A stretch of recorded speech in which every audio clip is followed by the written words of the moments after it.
हिंदू प्रचंड हो, भारत अखंड हो, हिंदू प्रचंड हो, भारत अखंड हो, हिंदू प्रचंड हो, शासन विधान शास्त्रीय हो, शासन विधान शास्त्रीय हो, शासन विधान शास्त्रीय हो, मंदिरों की मर्यादा सुरक्षित रहे, मंदिरों की मर्यादा सुरक्षित रहे, मंदिरों की मर्यादा सुरक्षित रहे, गौ माता राष्ट्र माता, गौ माता राष्ट्र माता, गौ माता राष्ट्र माता, धर्म सम्राट स्वामी श्रीकर पात्री जी महाराज की, गुरु श्री शंकराचार्य भगवान की, लखन श्यामचंद्र जी, उमापति महादेव की, श्री हनुमतलाल जी महाराज की, श्री वृंदावन बिहारी लाल की, पूज्यपाद गोस्वामी श्री तुलसीदास जी महाराज की। हर हर महादेव। अनंत कोटि ब्रह्मांड नायक मर्यादा पुरुषोत्तम भगवान रामभद्र सरकार, उनके हलादरी शक्ति जगत जननी मां जगदम्बा जानकी, युगल सरकार के चरण कमलों में अनंत कोटि प्रणाम। राम कथा के रचयिता, अनन्य वक्ता, अनन्य श्रोता उमापति महादेव जी की शक्ति जगदम्बा पार्वती मैया जी के श्री चरणों में अनंत कोटि प्रणाम। राम कथा के संरक्षक अनंत संत बलवंत श्री हनुमतलाल जी महाराज के श्री चरणों में नमन करते हुए परम सम्माननीय ठाकुर परिवार या संतोष सिंह जी परिवार और सभी सहयोगीजन, हमारे पूज्य बड़े भैया, उनको सादर नमन करते हुए संगीत में विराजमान बंधुगण जो भगवान की सेवा में लगे हैं, धर्मानुरागी सज्जनों, भक्ति स्वरूपा माता, भगवान की बहुत बड़ी कृपा हमारे आपके ऊपर है। और भगवान की कृपा किस रूप में हमको प्राप्त है? वो जो भगवान की कृपा है कई रूपों में हमको प्राप्त होती है। भगवान की पहली कृपा प्राप्त हो गई क्या कि बड़े भाग मानुष तन पावा, सुर दुर्लभ सद ग्रंथ गावा। भगवान की कृपा हुई तो क्या हुआ? बड़े भाग मानुष तन पावा। ये जो मानव का तन हमको मिला है, ये भगवान की कृपा से मिला है। इसके संदर्भ में दो चिंतन है कि मानव तन कैसे मिला है। पहला चिंतन पुण्यों के प्रभाव से मिला है, दूसरा चिंतन भगवान की कृपा और करुणा से मिला है। दोनों की अपनी अपनी भूमिका है। जहां पुण्य की भूमिका है वहीं भगवान की कृपा और करुणा की भी भूमिका है। दोनों भूमिका का चिंतन करें, दोनों भूमिका में दृष्टिपात करें तो चिंतन करने पर यह प्राप्त होगा कि सबसे बड़ी भूमिका मानव तन प्राप्त करने में भगवान की कृपा की है। कोई निरंतर पाप करता रहे तो मानव तन कैसे मिलेगा? अधोगच्छन्ति तामसा, तो तामस कर्म करेंगे, पाप कर्म करेंगे, अधोगति में चले जाएंगे, नरक इत्यादि चले जाएंगे। और पुण्य कर्म करेंगे तो जब तक पुण्य कर्म करते हुए भी भगवान की कृपा प्राप्त नहीं होगी, मानव तन मिल नहीं पाएगा। तो आप पुराण और रामायण भागवत के इतिहास की दृष्टिपात करिए, झांकिए। राजर्षि भरत, भागवत में कुछ बड़े भैया बैठे हैं, राजर्षि भरत का सारा जीवन धर्ममय है। धर्मानुकूल शासन करते हैं, प्रजा को पुत्र के समान मान करके पालन करते हैं, सुंदर शासन चल रहा है। और जब जीवन का उत्तरार्ध काल आता है, चतुर्थ आश्रम आता है, तो भगवान का भजन करने के लिए गंडकी नदी के किनारे राजर्षि भरत चले जाते हैं। जब गंडकी नदी के किनारे भजन करने के लिए गए हैं, ऐसे ही नहीं चले गए। धरती के चक्रवर्ती सम्राट हैं। आज थोड़े से संपत्ति के लिए व्यक्ति में आपस में लड़ाई हो जाता है, झगड़ा हो जाता है, यहाँ तक कि पद प्रतिष्ठा के लिए लोग अपना जीवन बर्बाद कर लेते हैं। लोग और परलोक, जेल चले जाते हैं, नरक चले जाते हैं, कुछ पैसे पद और सम्मान के लिए। वहां राजर्षि भरत चक्रवर्ती सम्राट ने सारी भूमि का, अपनी सत्ता का त्याग किया भगवान का भजन करने के लिए। पतिव्रता पत्नी का भी त्याग किया, भगवान का भजन करने उसको छोड़ करके बनाए। आत्मा वही जाए थे पुत्र। जो संतान होता है, व्यक्ति संतान के रूप में स्वयं जन्म लेता है। जो कुछ कमाता है सब कुछ बेझिझक अपने बेटे को दे देता है। ऐसे बेटे को भी जो दुष्प्यज है, पत्नी पुत्र संतान राज दुष्प्यज है, उसको त्याग करके राजर्षि भरत गंडकी नदी के किनारे भजन करने आए हैं। अब आप राजर्षि भरत के जीवन में झांकिए, वहां कोई पुण्यों की कमी है क्या? न तपस्या की कमी है, न ज्ञान की कमी है, न पुण्य की कमी है, न धर्म की कमी है। और जीवन के उत्तरार्ध काल में मन मृगा में लग गया और अंते मति सा गति, राजर्षि भरत का अगला जन्म मृगा का हो गया। अब यहाँ चिंतन करिए, पुण्य के बल से मानव तन मिलता तो है, पर कभी कभी ऐसा हो जाता है कि पुण्यों का खजाना साथ में है, बहुत बड़ी पुण्य की संपत्ति हमारे पास है, फिर भी राजर्षि भरत को मृग बनना पड़ गया। इसलिए मानव तन प्राप्ति के संदर्भ में तुलसीदास महाराज ने कहा, कबहु करी करुणा नर देहि, अदेत ईश बिन हेत स्नेहि। वो भगवान कृपा करते हैं, करुणा करते हैं, अकारण करुणा उड़ाले, कोई कारण नहीं, हम उनके बेटे हैं, पुत्र हैं, कृपा करते हैं। कबहु करी करुणा नर देहि, अदेत ईश बिन हेत स्नेहि। कोई कारण नहीं है, एक अपनापन एक लगाव है, हमारे पिता हैं तो हमको अवसर देते हैं, हम अपना मंगल कर लें, अपना कल्याण कर लें, मोक्ष को प्राप्त कर लें, भक्ति कर लें, ब्रह्म ज्ञान को प्राप्त कर लें, परमात्मा के चरण कमल की साधना कर लें, उपासना कर लें। इसके लिए भगवान एक अवसर प्रदान करते हैं। तो मानव तन पाने में दोनों की भूमिका है, पुण्य की और भगवान की कृपा की, और सबसे बड़ी भूमिका है भगवान के कृपा की। इसलिए कहा कि बड़े भाग मानुष तन पावा। पावा शब्द है अर्थात किसी ने दिया तब हमने पाया, तो किसने दिया? भगवान ने कृपा करके दिया है, मानव तन तब हमको प्राप्त हुआ है। बड़ी इसकी विशेषताएं हैं। दूसरा आप देखिए, राजा अनेक जब भगवान से अपना परिचय करते हैं, कहते हैं प्रभु यावत भूमि सिक्ता, धरती में जितने धूल के कण हैं आप गिन सकते हो, पर मैंने जितने गाय का दान किया है आप नहीं गिना जा सकता। वर्षा होती है, वर्षा में पानी की कितनी बूंद गिरी है आप एक बार गिन सकते हो, पर कितने गाय का मैंने दान किया है इसकी गिनती नहीं कर सकते। इतना पुनीत कर्म उन्होंने किया है, साथ ही साथ मकान भी दिया, घर भी दिया, कन्यादान भी किया, सेवक सब कुछ दिया है, प्रमुख रूप में गौ माता का दान किया है। और गोदान कितनी महिमा है, सारे पाप नष्ट हो जाते हैं गोदान से। गोदान करने वाला कभी नरक नहीं जाता। गौ का दान होता है, जिसको आपने गोदान किया है, ब्राह्मण के घर में जाकर के गौ माता जब मूत्र करती है, मूत्र में गंगा बसती है, तो दान करने वाले का जितना तरल रूप में पाप है सब नष्ट हो जाता है। गौ माता जब गोबर करती है तो जिसने गोदान किया है उसका जितना ठोस पाप है वो नष्ट हो जाता है। सर्वदेव नहीं गावा, सारे देवी देवता गौ माता के शरीर में विराजमान रहते हैं। गाय की पूजा आपने कर ली, सभी देवी देवता की पूजा होगा। गाय के आपने परिक्रमा कर ली, सारे तीर्थों की परिक्रमा होगी। गाय की पूजा में सबकी पूजा होगी। इतना गोदान किया राजा निग ने, कहीं न कहीं मन में अहंकार हुआ, लगता है मेरे जैसा गोदान करने वाला कोई नहीं है। इतना पुण्यात्मा, इतनी गाय की छोटी सी भूल हो गई, ब्राह्मण की गाय आकर के राजा के गाय में मिल जाती है और उसको राजा निगदान कर देते हैं। दोनों ब्राह्मण में आपस में चर्चा हुई। राजा ने कहा भाई इसके बदले 1000 गाय ले लीजिए, 10,000 गाय ले लीजिए। नहीं माने, छोड़ के चले गए। भूल चूक हो गई, इतनी बड़ी व्यवस्था है, किसी की गाय घूमते घामते आकर के मिलनी सहज बात है, पर सेवक का दोष स्वामी का दोष माना जाता है। राजा की व्यवस्था में चूक हुई, राजा का दोष, तो गिरगिट बनना पड़ गया।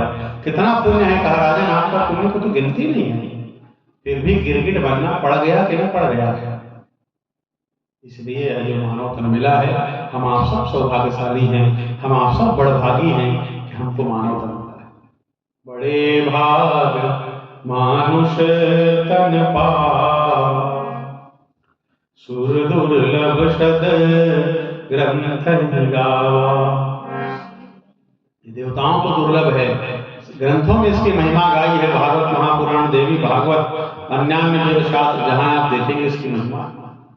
दुर्लभो मानुषो देहो देहिनाम क्षणभंगुरः, तत्रापि दुर्लभम मन्ये वैकुंठ प्रिय दर्शनम। भागवतकार व्यास कहते हैं दुर्लभो मानुषो देहो, ये मानव का तन बड़ा दुर्लभ है। देहिनाम क्षणभंगुरः, दुर्लभ है, इसकी एक कमी है, क्या है कि मानव तन क्षणभंगुर है, कब समाप्त हो जाएगा कोई ठिकाना नहीं। क्षणभंगुर जीवन की कलिका, कल प्रात को जान खिली न खिली,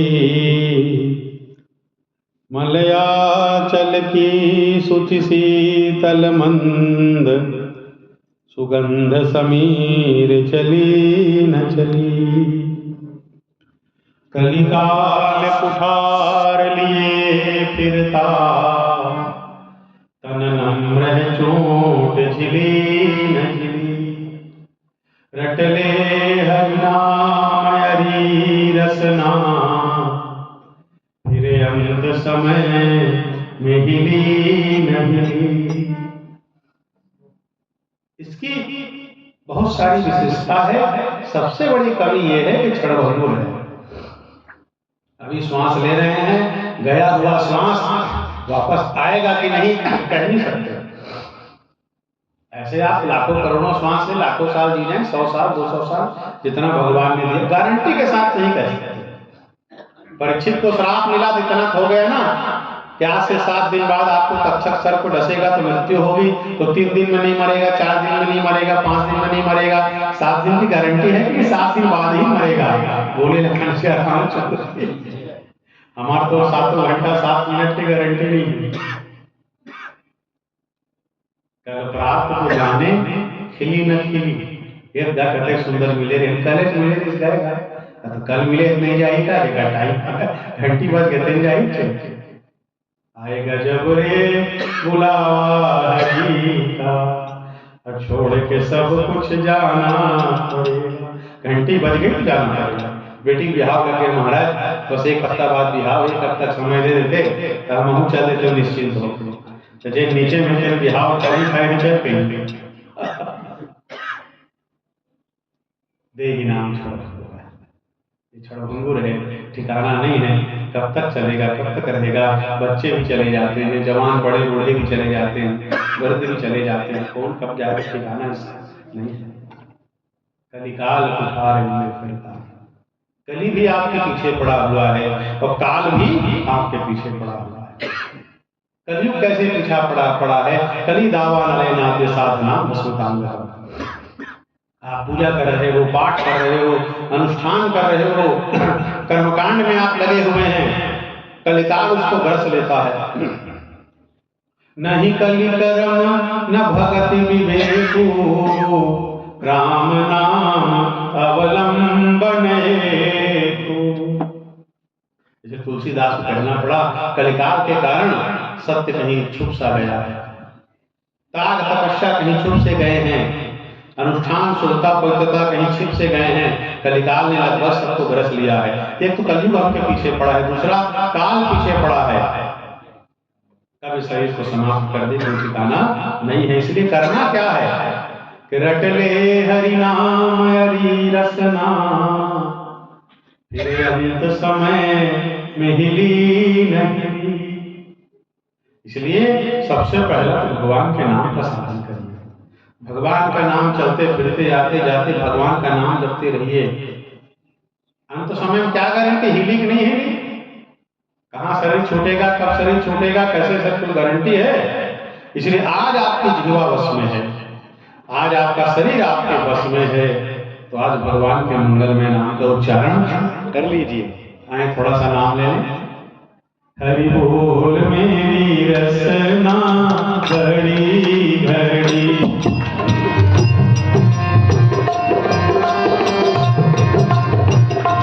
हरि बोल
तो हम आप सब सौभाग्यशाली बड़भागी हैं। आप चिंतन करके देखें तो संसार की दृष्टि से सौभाग्यशाली बड़भागी कौन है। सामान्य चर्चा हम आप करेंगे तो लोग ये कहेंगे कि पिता ने 2 एकड़ दिया था, बेटा ने बहुत मेहनत किया, 20 एकड़ खेत बना लिया, सौभाग्यशाली है। 2 व्यक्ति का परिवार था, आज 50 व्यक्ति का परिवार है, परिवार बड़ा कर लिया, सौभाग्यशाली है। सामान्य व्यक्ति था, आज 10 मकान है, 2-3 करोड़ बैंक बैलेंस है, वाहन है, गाड़ी है, किस्मत वाला है। सामान्य संसार की दृष्टि से चर्चा करें तो लोग ये कहेंगे जिसके पास धन है, जिसके पास संपत्ति है, मकान है, वाहन है, बड़ा पद और प्रतिष्ठा है, वो सौभाग्यशाली है। आप पूज्यपाद गोस्वामी तुलसीदास जी से पूछें कि कौन बड़भागी है, सौभाग्यशाली है। आप व्यास जी से पूछें कौन सौभाग्यशाली बड़भागी है, तो तुलसीदास की दृष्टि अलग है, व्यास की दृष्टि अलग है। तुलसीदास से पूछे बड़भागी कौन है, तो कहेंगे हम आप सब बड़भागी हैं। क्यों? बड़े भाग मानुष तन पाए। हम सब बड़भागी हैं क्योंकि मानव तन मिला है, इसको पाने के लिए देवता भी तरसते हैं। गायन्ति देवा किल गीतकानि धन्यास्तुते भारत भूमि भागे स्वर्गात् वर्गात् पदमार्ग भूते भवन्ति भूयः पुरुषः सुरत्वात्।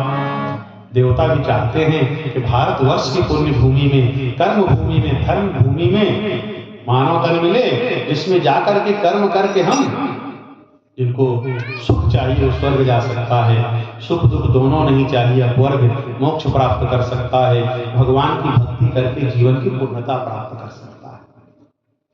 नरतन सम नहीं कवनेव देही जीव चरा चर जाचत जे। ब्रह्मा जी ने बहुत सारा तन बनाए हैं भैया, 84 लाख प्रकार की योनि ब्रह्मा जी ने बनाई, मगर ब्रह्मा जी कहीं प्रसन्न नहीं हुए, खुश नहीं हुए। शेर बनाया, भालू बनाया, जलचर थलचर नभचर नाना, आकाश में उड़ने वाले खल बनाए, पक्षी बनाए, जल में चलने वाले नाग घड़ियाल मछली इत्यादि कछुआ बनाए, जमीन में रेंगने वाले नाना प्रकार के जीव बनाए, पर कभी ब्रह्मा जी को प्रसन्नता नहीं हुई। कभी कभी आप कुछ करते हो, आपका मन अपने लिए प्रसन्न होता है, हाँ मैंने आज अच्छा किया है, मैंने कुछ बहुत अच्छा किया है। कभी देखोगे आप कोई बहुत भूखा है, आपसे मांगता है, आप उसको पेट भर भोजन करा देते हैं, अनायास आपका मन प्रसन्न हो जाता है, कोई बड़ी बात मन एकदम खुश हो जाता है। क्यों? एक भूखे को आपने तृप्त कर दिया, उसके अंदर भगवान प्रसन्न है। एकदम कोई गरीब है, वस्त्र नहीं है, आपने वस्त्र दे दिया, किसी गरीब बच्चे का फीस पटा दिया, किसी गरीब कन्या के विवाह में सहयोग कर दिया, किसी गरीब ब्राह्मण या गरीब किसी व्यक्ति का आपने सहयोग कर दिया, आपका मन स्वतः प्रसन्न हो जाता है। आज मुझसे कुछ अच्छा हुआ है, मैंने कुछ अच्छा किया। ब्रह्मा जी 84 लाख प्रकार की योनि बनाए, ब्रह्मा जी के मन में कहीं प्रसन्नता नहीं हुई, मैंने अच्छा किया। पर जब ब्रह्मा जी ने मानव तन बनाया, मनुष्य की सृष्टि की, ब्रह्मावलोकधिषणम मुदमाप देवः, तो ब्रह्मा जी को खुशी हुई कि आज मैंने अपना सर्वश्रेष्ठ रचना कर लिया। ब्रह्मा जी के सर्वश्रेष्ठ कृति मानव तन है। ब्रह्मा जी को लगा आज मैंने बहुत अच्छा किया है। अन्य योनियां बनाई हैं पर वो भगवान का दर्शन नहीं कर सकती, अन्य योनियां हैं आत्म साक्षात्कार नहीं कर सकती, ज्ञान नहीं प्राप्त कर सकती, भक्ति नहीं प्राप्त कर सकती, वैराग्य नहीं प्राप्त कर सकती, धर्म साधना नहीं कर सकती, उपासना नहीं कर सकती। मोक्ष नहीं प्राप्त कर सकता है, भगवान का दर्शन नहीं कर सकता। मगर जो मानव तन ब्रह्मा जी ने बनाया वो आत्म साक्षात्कार कर सकता है, ब्रह्म ज्ञान प्राप्त कर सकता है, वो भगवान का दर्शन कर सकता है। पशु पक्षी भगवान का दर्शन नहीं कर सकते। भगवान के दर्शन करने की सामर्थ्य मानव तन में है। इसलिए ब्रह्मावलोकधिषणम मुदमाप देवः, इसलिए ब्रह्मा जी प्रसन्न हो गए मनुष्य को बना करके। इसीलिए तुलसीदास जी ने कहा कि बड़े भाग मानुष तन पावा, सुर दुर्लभ सद ग्रंथ गावा। इसलिए क्योंकि साधन धाम मोक्ष कर द्वारा, ये साधन का धाम है। नर तन सब नहीं कवने उदेही, और जीव चराचर जाचक जेही, सभी जीव कामना करते हैं कि मानव तन मिल जाए। क्यों? क्योंकि आवागमन का जो चक्कर है वो भगवान का भजन करने के बाद, मोक्ष प्राप्त करने के बाद भगवान की कृपा से ही ये आवागमन का चक्कर छूटेगा और मानव तन में ही छूटेगा, साधन धाम मोक्ष कर द्वारा। इसलिए ब्रह्मा जी प्रसन्न हो गए और तुलसीदास जी ने कह दिया कि जितने लोगों को मानव तन मिला है, बड़े भाग मानुष तन पाओ। हम आप सब बड़भागी हैं क्योंकि हमको आपको सबको मानव तन मिला है। दूसरी बात, और बड़भागी क्यों है? बड़े भाग पाइब सत्संगा, अभी नहीं प्रयास हो ही भवभंगा।